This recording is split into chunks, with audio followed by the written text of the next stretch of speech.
Okay, welcome to Table Tennis Philosophy. Got, excuse me, something different to talk about today. Talk about growing the sport of table tennis.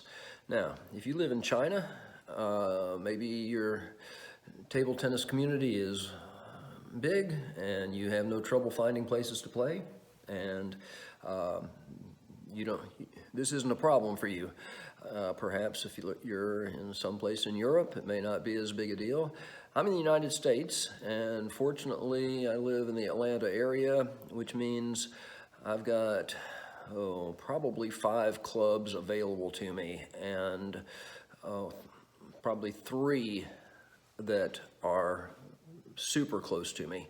That's not the case with most people. I know when I first started playing, I had to drive quite a ways to get to the one club in town, the one club that I was aware of anyway. So what's going to be the key to growing table tennis?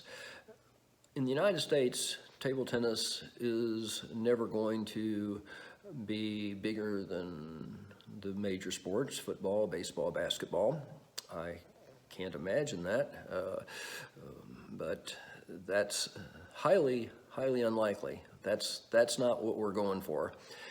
Are we going for table tennis on television? For me, I've never been quite as interested in being a spectator as I am in being a participant. Even though I coach and do other things to promote table tennis, I primarily see myself as a player, and coaching allows me to play more, but and believe me, I love coaching, but still I see myself as a participant. I don't need to see more on television. If I want to see top players, I can watch it on YouTube anytime I want, and so that fills that need pretty well. So what would growing table tennis really look like? What do we have to work with? Like I said, if you live in California, if you live in the Atlanta area, perhaps other places around the United States, you have some table tennis available to you, but the growth potential is immense. There's a lot. I mean, we've got a great sport that's available to all ages. It can be played year-round, and it's something that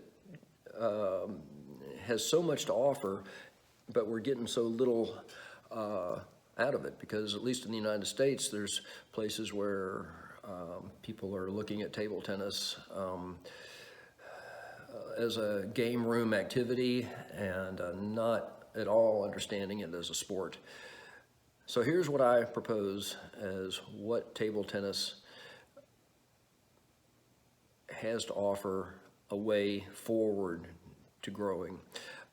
And let me say this as somebody who started Gwinnett Table Tennis, started John's Table Tennis Training. I was president of Atlanta, Georgia Table Tennis Association, and was working with them at a pivotal time when they were changing locations, and had to maintain that club throughout some tough years. So I know a little bit about what I'm talking about, and I think the one thing table tennis needs to make sure that they maintain is its reputation. It seems like an odd thing to say, I'm sure, but maintaining a good reputation. One of the things I wanted to make sure at every club that I was at was people came in the door, they were treated well, they were, you kind of had to hold their hands for the first time when they walked in the door, as far as leading them towards matches where they wouldn't be destroyed, possibly, introducing them to friendly players, but making sure that every time somebody came to play table tennis, that they had a good experience, that they didn't feel like somebody was trying to get money out of them, that they were trying to push them into coaching that they may or may not have needed.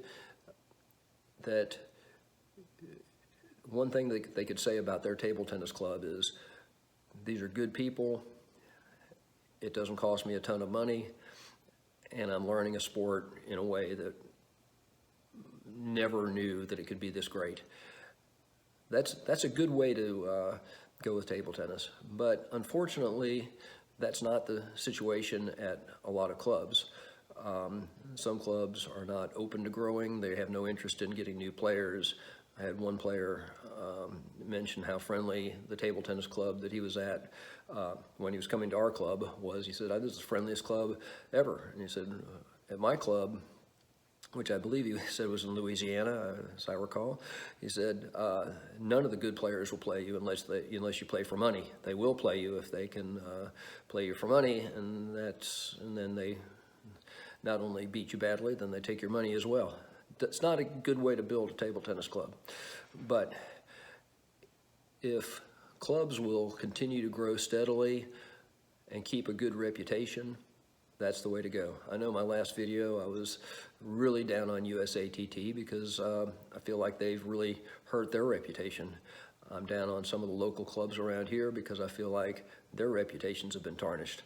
I'm hoping my reputation has never been tarnished, but I'm sure some people may not feel that I've been perfect either, and I'm certain I haven't. But that's what we got. We've got a great sport, maintain a good reputation, and that starts with the smallest club in the world, and it starts with the big organizations. It starts with you. It goes to USATT, it goes to ITTF. Think about how many people don't trust those organizations. If they don't get their trust back, then people are going to find table tennis in other places. All right, well, that's a sobering note, but the good news is we've got a great sport and it's not going anywhere. Hopefully you can find a place to play, and appreciate your comments. We'll see you next time. Thanks.